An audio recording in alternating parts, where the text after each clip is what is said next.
Hey folks, this is Jake Davis on the Fly Review for you. And tonight I'm talking about Death on the Nile, released last month, directed by Kenneth Branagh, starring Kenneth Branagh, as well as Armie Hammer, Gal Gadot, Letitia Wright, Annette Bening, Rose Leslie, Russell Brand, Jennifer Saunders, and Sophie Okonedo. This is, of course, an adaptation of Agatha Christie's legendary novel, as well as a sequel to Kenneth Branagh's 2017 adaptation of Murder on the Orient Express. Now, the whole setup here is, of course, follows Christie's iconic, eccentric French detective Hercule Poirot, a character, not just a character, but a caricature. I've always had a great fondness for the eccentric detective. To me, is a staple of literature, and not just literature, but to entertainment. Period. I mean, from Sherlock Holmes to Monk. You know what I mean? It is essential to it. I mean, even little things like one-shot characters, like if you've ever seen the Tommy Lee Jones film, in the Valley of the Law, where he plays a retired military detective investigating the murder of his son. There's always just so much depth and so much intrigue and opportunity for character when you deal with something like the deductive, aspect of a detective, of this kind of observational personality, who has to engage in everyday life with people. The eccentric detective to me is one of my favorite, maybe the favorite caricature of mine. Like Batman's an eccentric detective, really. So Poirot, where I don't know if this is a running theme with the novels, because I've never read an Agatha Christie novel. I don't know if I've ever read any book written by a woman. Other than, well, I've probably read some Anne Rice and Beverly Cleary over the years. It's not like they're the same thing or anything like that. But I think I've read I think I read Interview with the Vampire. Goodness, I can't remember for sure now. I at least started it. I must not have finished it, because it seems like if I would have finished the novel, I would remember for sure if I did.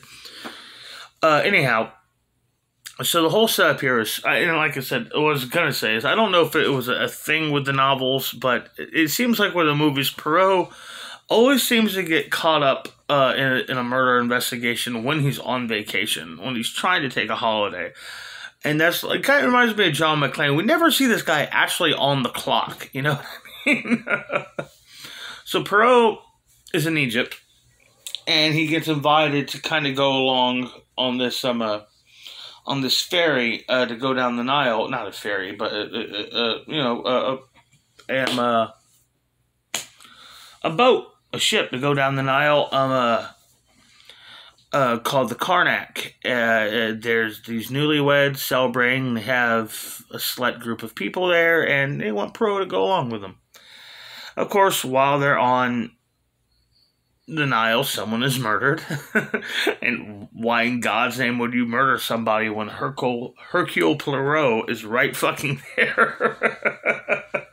It's like, even if this was your one shot and you planned this for months, just don't do it. Don't do it. You're going to get caught.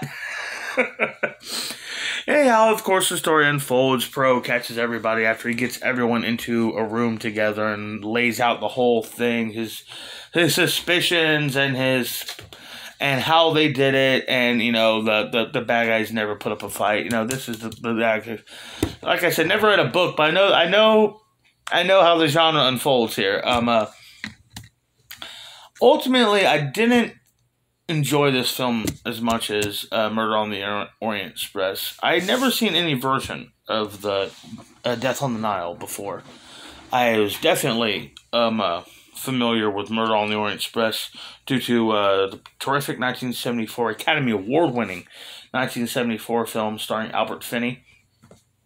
Terrific movie, and I thought Branagh's 2017 film was quite good. I didn't think it was good as the original, as that film, but the 2017 movie was really good. It had one truly great scene of just two amazing actors playing off each other, Johnny Depp and Kenneth Branagh, in their one scene together. But I like this movie. I really did. But just in 5 years, you can see how much Hollywood has changed. And there seems to be the same problems I had with the 2017 movie are still here. Too much. I don't know if it's shot directly on digital backlot, but it has a digital backlot feel.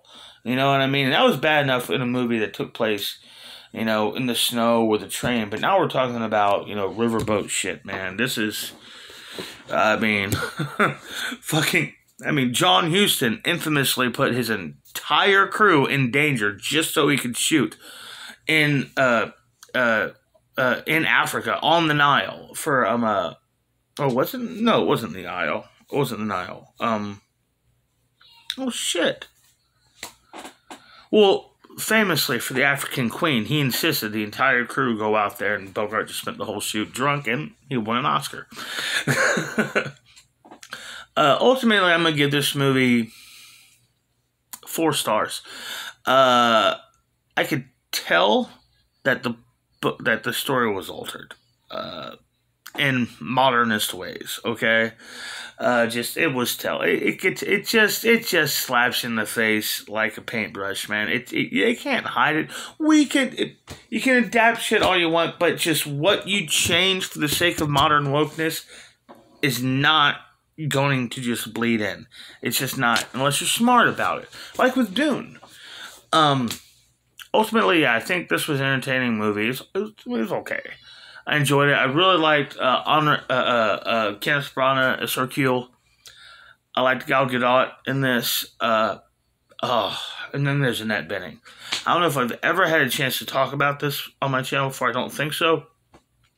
But she genuinely is one of my favorite living actresses. I love her. I think she's just a wonderful, wonderful actress. Her performance as Caroline Burnham in American Beauty is absolutely inspired. Anybody trying to... I just think that no matter what kind of character... what kind of genre of the film you're doing, whether it be a broad comedy like Tropic Thunder, or a dark action thriller like The Dark Knight, I think her performance as Carolyn Burnham is a perfect performance to study, to see the right way to look at a crazy person. Because she's crazy. She's crazy in the movie. She may not be dangerous. She may not even be, what's the word I'm looking for? Kind of, the way they usually play people, giddy, neurosis, and this... giddiness is what I guess, but it is the neurosis, the obsessiveness, the little tics. If you ever known someone who actually had mental disabilities or just weren't quite there,